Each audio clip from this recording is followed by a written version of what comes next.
The villagers foolishly provoked a nuclear bomb. They had no idea the fuse had already been triggered, yet they kept poking it with wooden sticks. Even worse, the nearby villagers saw it didn't react at all, so they decided it must be a dud. Instead of staying away, they carried it back to the village. They believed such a heavy weapon could be traded with the enemy soldiers for a lot of food, but they didn't realize it almost wiped out the whole village. To avoid accidents during transport, they even formed a special bomb-carrying team. They poured water on it along the way to cool it down, but they didn't know that only made the fuse react faster. A year and a half later, they finally reached the town. When the occupying forces saw the bomb, they were so terrified they nearly wet themselves.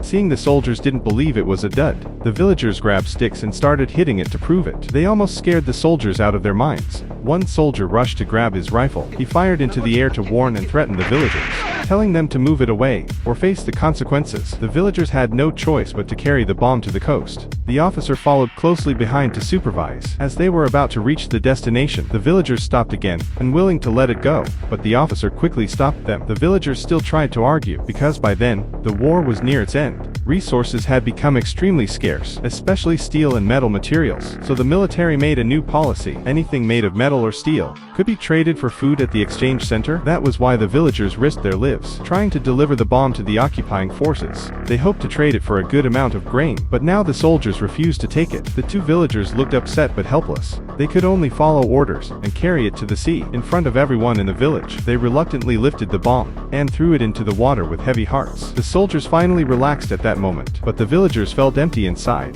That chunk of metal could have earned 10 tons of grain, and now it was gone, sinking into the sea. As they stood there in sorrow, a sudden explosion shook the water. Everyone froze in shock. They couldn't imagine what would have happened if they had been just a few seconds late. But as they were still catching their breath, the villagers on shore noticed something amazing. They rushed into the sea without hesitation. The explosion had stunned countless fish. Everyone cheered and started collecting them. The two villagers finally understood what happened. Even though they didn't trade for food, they ended up with dozens of tons of fish. Their long journey had not been in vain. As long as they brought all the fish back home, they would never have to worry about food again.